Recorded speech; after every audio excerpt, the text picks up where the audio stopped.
Tu bienestar es nuestra prioridad. Este estrés me está matando. Cuidarte hoy es vivir tranquilo mañana. En Pichincha Humana, la salud nos importa. Consultas desde $4 para toda la familia. Te ofrecemos servicios de calidad en fisioterapia, traumatología, acupuntura, mamografía, ginecología y mucho más. Porque sentirte bien es vivir mejor. Agenda tu cita en 1-800-P por ti, Prefectura de Pichincha. Buenas tardes, buenas noches, buenos días. Depende a qué hora nos están viendo nuestros seguidores de Colectivos. Tenemos un programa muy importante hoy día en nuestra plataforma a partir de lo que nosotros decimos Échale Mate, que es el programa específico de nuestra responsabilidad. Échale Mate no es otra cosa que echarle cabeza. ¿Por qué? Porque tenemos un discurso y una narrativa de los medios hegemónicos de comunicación y tenemos que tratar de confrontar con otros enfoques las mismas situaciones que se presentan en nuestro país. Es necesario tener conciencia crítica a partir de tener los diferentes enfoques de un lado y de otro.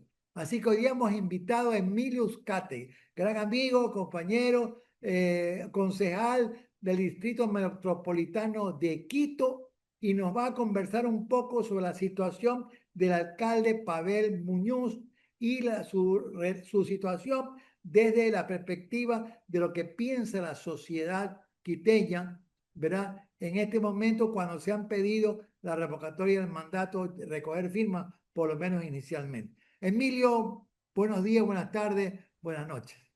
Buenos días, buenas tardes, buenas noches, querido Pepe. Primero que nada, un gusto verte, un gusto estar en Colectivos. Tengo gratos recuerdos de ustedes, compañeros, así que más bien muchísimas gracias por la invitación. También iniciar diciendo que esta semana, el día martes, el Consejo Metropolitano de Quito le condecoró al Barcelona por sus 100 años de historia. Así que ahí les dejo esa nota para que la tomen como les guste. Que Pero Chicha bueno, no lo ahora oiga, sí. porque es melecista. Yo sí soy barcelonista. Qué bueno. Oye, porque Pero en bueno, Quito hay un montón de aficionados a Barcelona. Impresionante ahí. claro, Una hinchada muy Barcelona grande. es una sola pasión. Definitivamente. Entrando ya un poco en materia, sí, efectivamente, como tú mencionabas, y para darle un poco de contexto a toda esta entrevista, quiero recalcar una cosa, y es que por disposición legal, los concejales no podemos pronunciarnos ni a favor ni en contra de un proceso de revocatoria. Así que ya sabes, además, hermano, yo no siento que estamos viviendo en una situación de democracia plena, lo que me lleva a evidentemente manejarme con los resguardos debidos. Incluso muchas veces uno lamentablemente en estas circunstancias tiene que pensar 10 veces qué dice y qué no, y eso ya implica una situación democrática cuestionable. Pero bueno, poniendo eso en Exacto. contexto, quisiera darles una entrada general a qué es lo que ha estado pasando en Quito. El alcalde Muñoz, lo primero que hizo al tomar el municipio es eliminar una dinámica política muy dañina que venía gobernando el municipio, especialmente las últimas administraciones, que era fraccionar espacios de poder dentro del municipio para buscar gobernabilidad. Entonces, el resultado de eso era que las instituciones municipales no se hablaban entre sí, no se coordinaban entre sí y cada una tenía una agenda propia. Resultado de eso, evidentemente la ciudadanía lo sentía. Súmale a eso que en Quito venimos de un contexto de inestabilidad política muy grave. Deben recordarlo ustedes la salida de Jorge Yunda, que fue reemplazado por el entonces concejal Santiago Guarderas.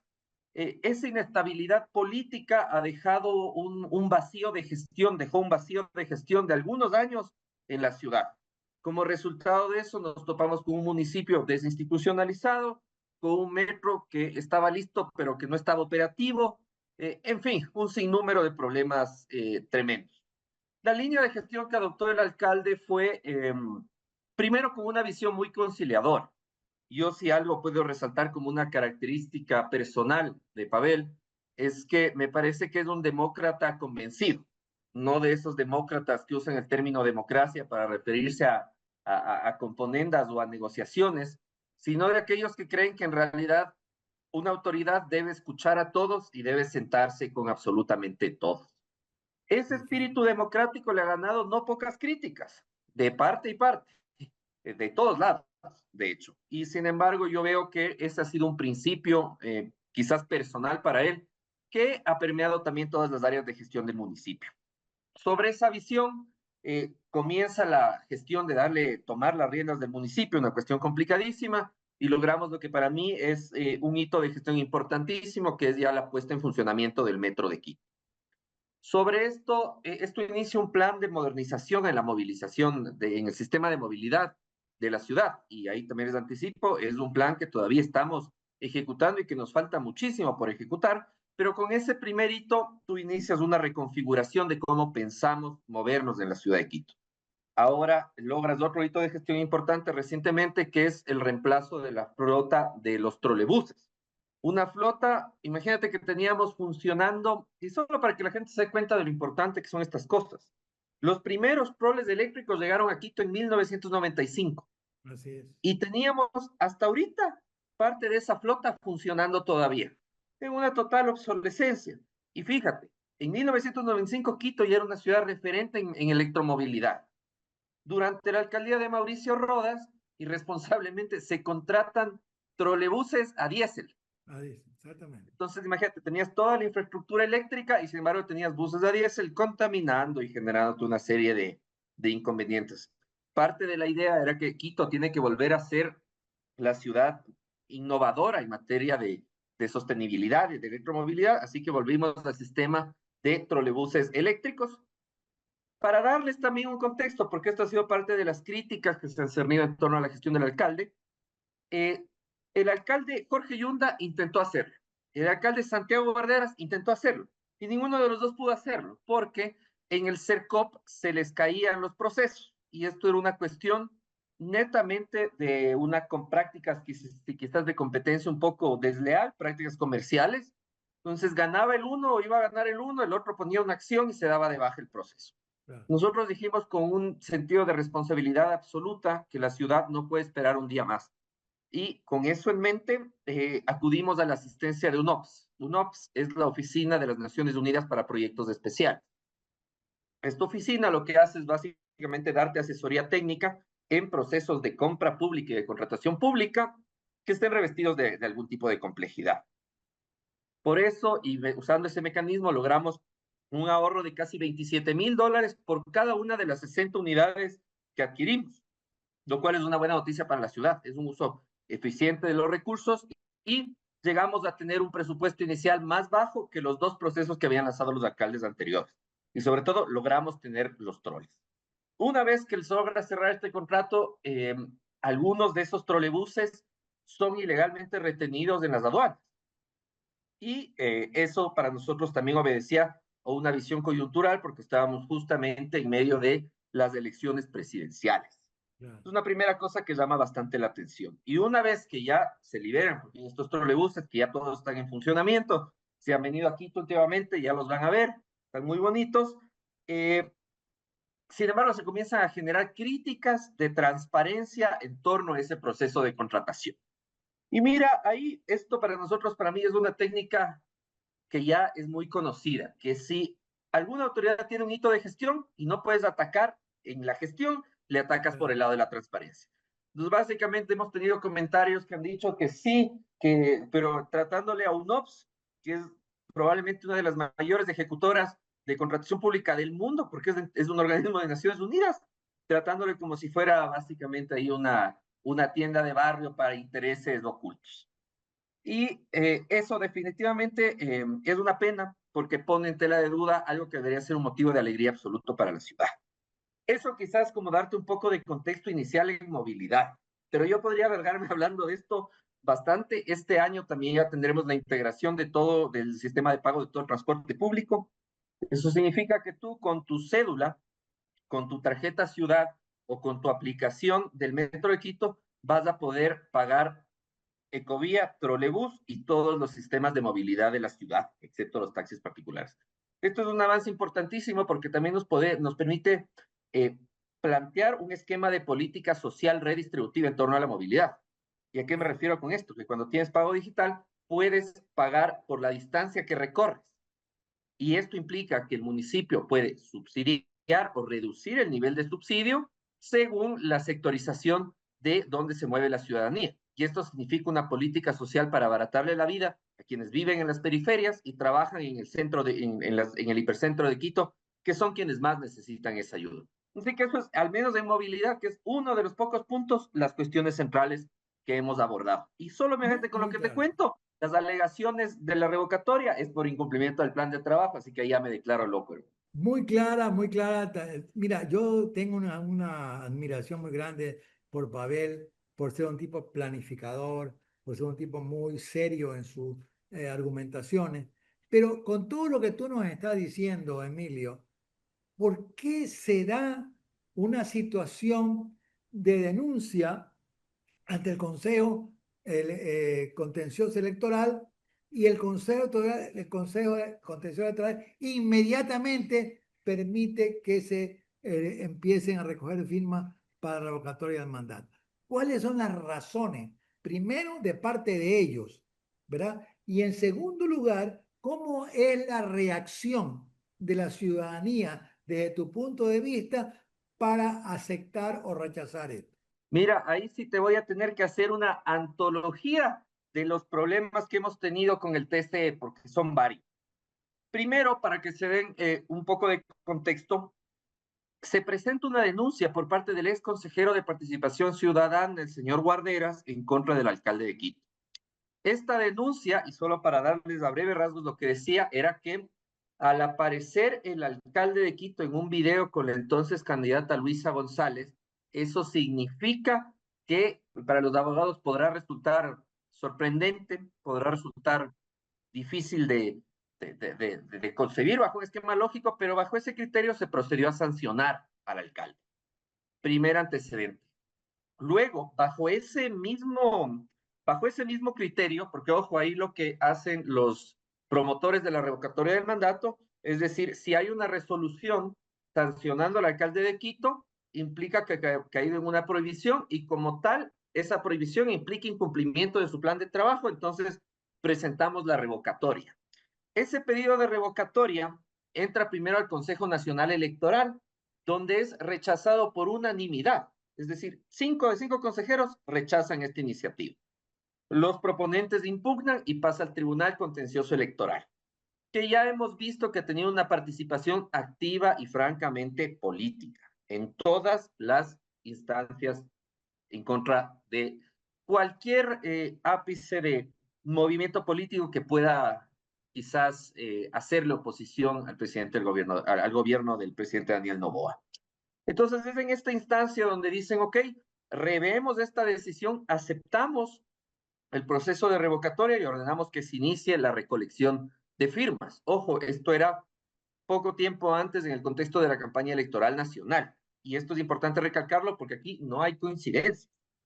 Luego de eso, y para que te des cuenta, el asedio bajo el cual también hemos logrado gestionar la ciudad.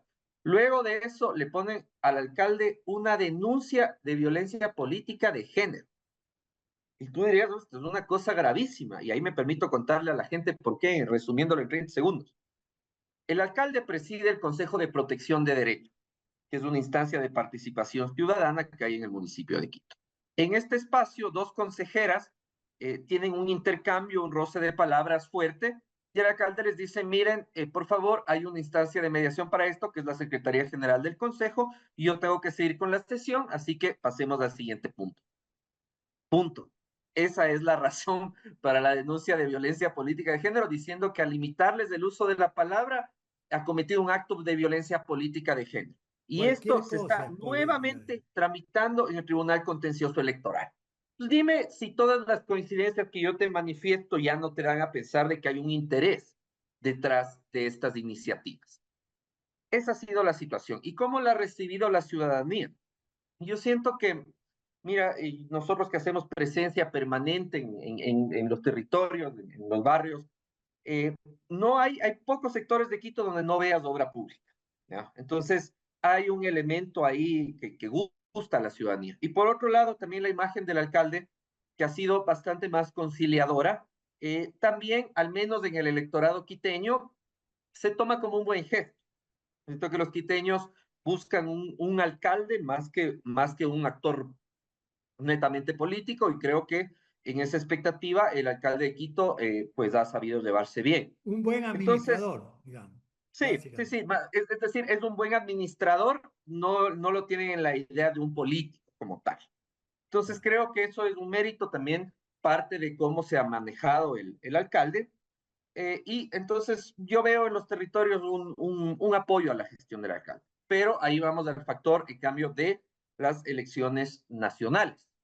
En el contexto de las elecciones nacionales, para mí se revivió un sentimiento de odio y polarización que yo te soy sincero, creía hasta cierto punto superado.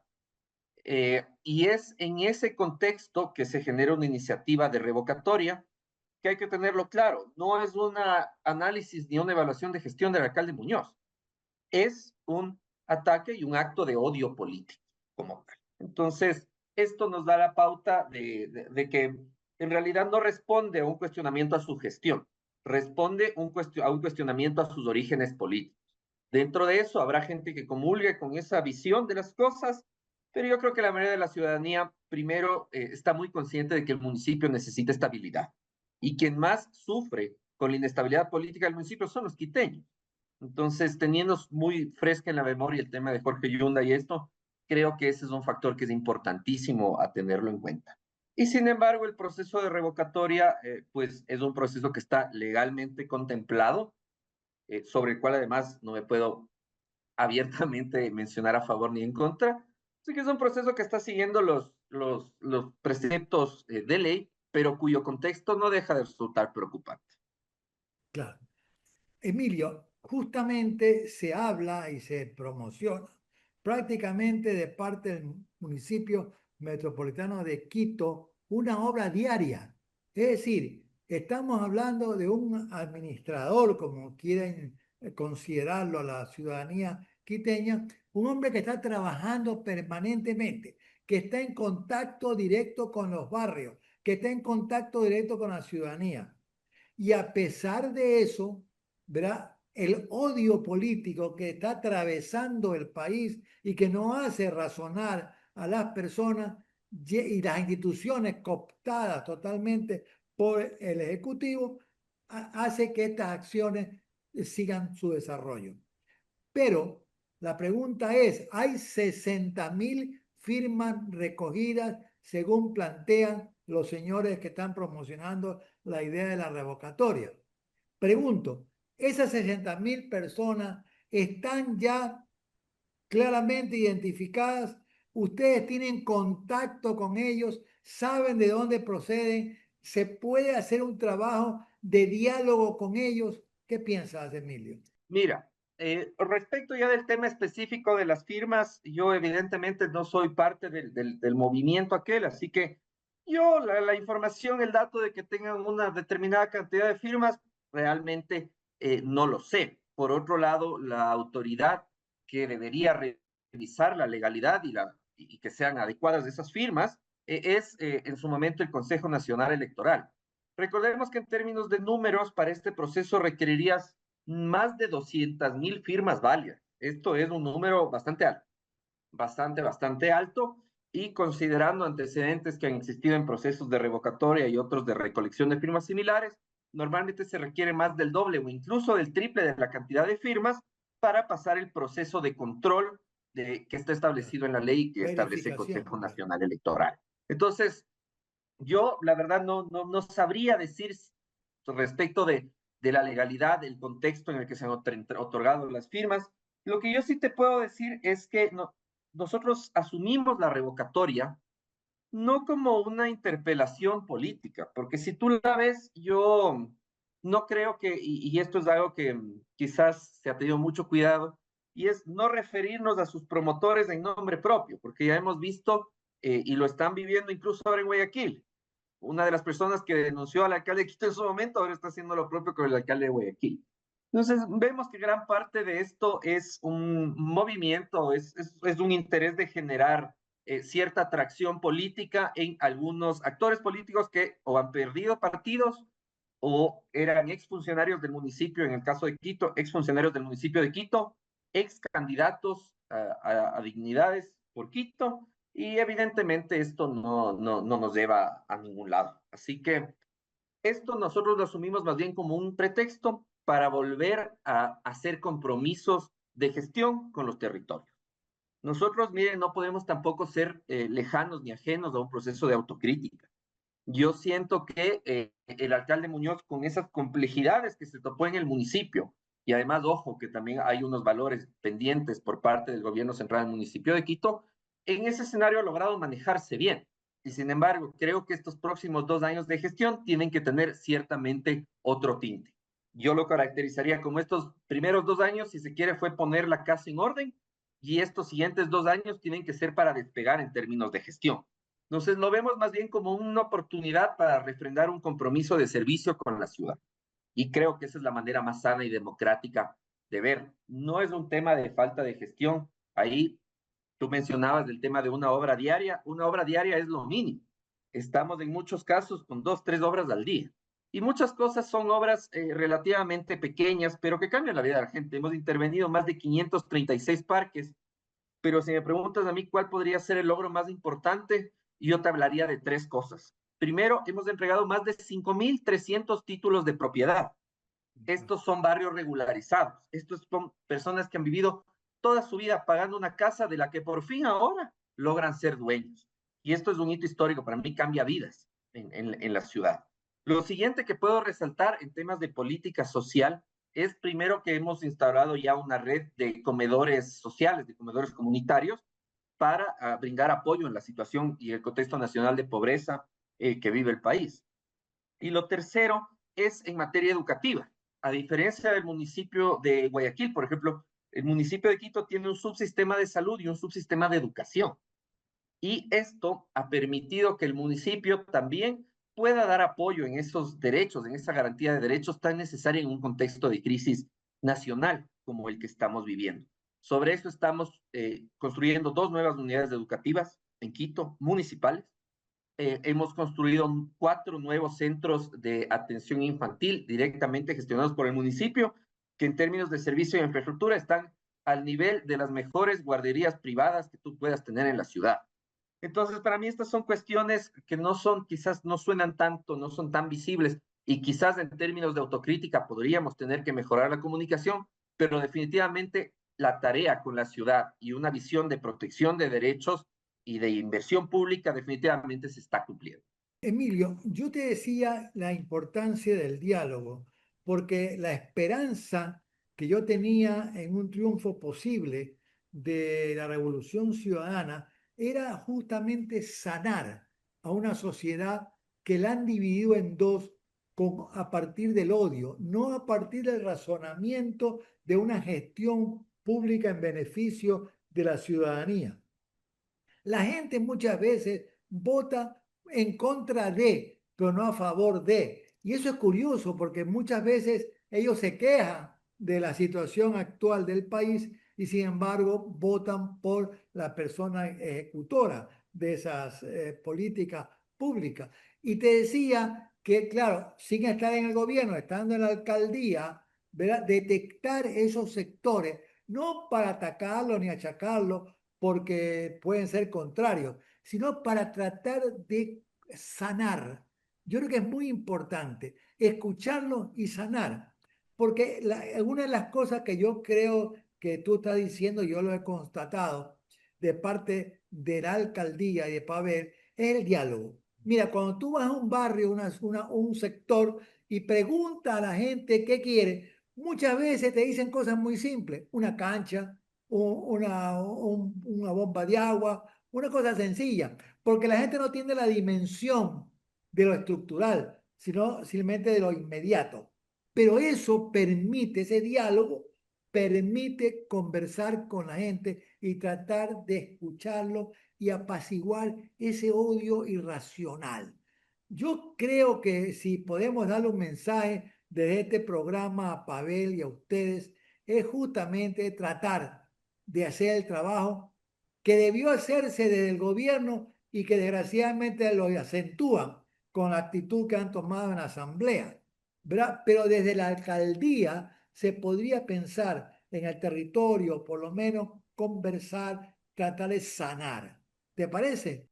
Mira, nosotros creo que hemos tenido eso como muy, muy claro desde que asumimos funciones. Y de hecho, yo mismo en mi gestión como concejal, y a pesar de que hemos recibido críticas por ello, nosotros estamos dispuestos a sentarnos a conversar con quien tengamos que conversar por el bien de la ciudad. El alcalde muchas veces ha quitado un poco la camiseta de militante para ponerse la camiseta de alcalde, y creo que eso es un paso justamente en torno a lo que tú mencionas, que es superar el odio, superar la polarización, cosa que es muy compleja si es que no es de parte y parte. Sobre eso, mira, te cuento, ayer justamente estaba en una entrevista en la que me preguntaban cómo nos explicamos nosotros la votación de la gente en Quito. Y yo lo que ahí sí te puedo decir es que yo creo que nunca le puedes exigir más a la ciudadanía de lo que te exiges a ti mismo como organización política. Si tenemos que como organización política volver a sentarnos, volver a definir principios, estrategias, ver si estamos comunicando bien, si no lo estamos haciendo, volver a nuestros postulados ideológicos, volver a unos procesos de democracia interna más fuertes, tenemos que hacerlo. Es decir, para mí, más allá de quedarnos en el desconcierto de cómo pasó esto, tiene que ser, ok, vamos a estudiar esto y vamos a adaptarnos como organización política, porque nosotros tenemos una vocación de servicio que excede los resultados electorales. Y siento que los gobiernos locales tienen todo el potencial para ser ese brazo que tienda una mano, que extienda una mano a todos los sectores para poder avanzar de esa polarización que tanto mal le ha hecho al país. Sin embargo, esa es una tarea casi imposible de hacer si es que tú extiendes la mano y no te la devuelve. Ahora, para mí, lo penoso es que esa polarización no se va a poder superar hasta que el gobierno central no asuma responsabilidades políticas propias, hasta que el gobierno no se siente y diga, miren, sí, esto se hizo, esto se planteó, fallamos, fracasamos, no hubo plan Fénix, yo qué sé, pero tomaremos estos correctivos, hasta que eso no pase y sigan utilizando quizás como globo de oxígeno atacar a la Revolución Ciudadana o a cualquier otra organización política de izquierda, pues es muy difícil extender una mano sin que te la devuelvan. Con todo, yo también veo ahí una oportunidad, si se quiere, y es la extensión del metro de Quito hasta Calderón. Esto es un proyecto que el alcalde de Quito planteó desde que asumimos funciones, porque ahí, ojo, el metro de Quito fue pensado hace más de 14 años, y hace más de 14 años la ciudad de Quito no es lo que era ahorita. Entonces ahora el metro de Quito en el norte no te llega a los sectores más poblados. Nosotros tuvimos clarísimo que esa era una deuda pendiente de gestión, pero es una deuda costosísima de gestión. El alcalde ha tocado puertas con multilaterales, hay muchísimo interés y, sin embargo, también el presidente de la República se ha ofrecido a apoyarnos con el financiamiento para la extensión del metro hasta Calderón. Ojo, esto ya fue una propuesta palabra de él, no ha sido una imposición nuestra, pero ahora creo que ya es momento de que también comencemos a empujar que los compromisos del gobierno se cumplan. Nosotros, como te digo, nosotros extendemos la mano, nosotros hemos dicho, perfecto, presidente, si esa es su intención, vamos a trabajar juntos para que eso se logre, pero si nosotros extendemos la mano y recibimos cuestiones como las revocatorias, cuestiones orquestadas, que no sé si vienen o si están relacionadas o no con el gobierno, pero definitivamente creo que nosotros hemos dado los gestos de apertura necesarios. Los seguiremos dando porque somos convencidos de que la salida democrática a la situación que vive el país y la ciudad es la conciliación. No podemos abonar esa polarización, pero siento que quizás en términos ya de cultura democrática nos hace mucha falta tener la capacidad de volver a entendernos como ecuatorianos. Hasta ese entonces, pues nosotros seguiremos haciendo los esfuerzos del caso, pero hablar de un proceso de reconciliación nacional con una polarización tan marcada es sumamente complejo. Sumamente complejo. Pero justamente la inquietud que tenemos desde colectivos es tratar de trabajar el tema desde lo que es la izquierda y la revolución ciudadana para reinterpretar el lenguaje, porque no podemos decir que el gobierno no tiene ideología, la tiene muy clara. hay una estrategia muy claramente marcada. No es que son inoperantes solamente, que son ineficientes, que son personas sin experiencia. Cuidado. Hay una propuesta muy clara y que nosotros tenemos que descubrirla y tratar de ver desde esa perspectiva cuál va a ser nuestra reacción. Una reacción que no va a ser violenta, va a ser inteligente, pero que se adapta justamente a lo que la gente necesita y aspira, ¿verdad? Entonces yo creo que ese va a ser motivo de unos programas importantes en colectivo en el futuro, en las próximas semanas.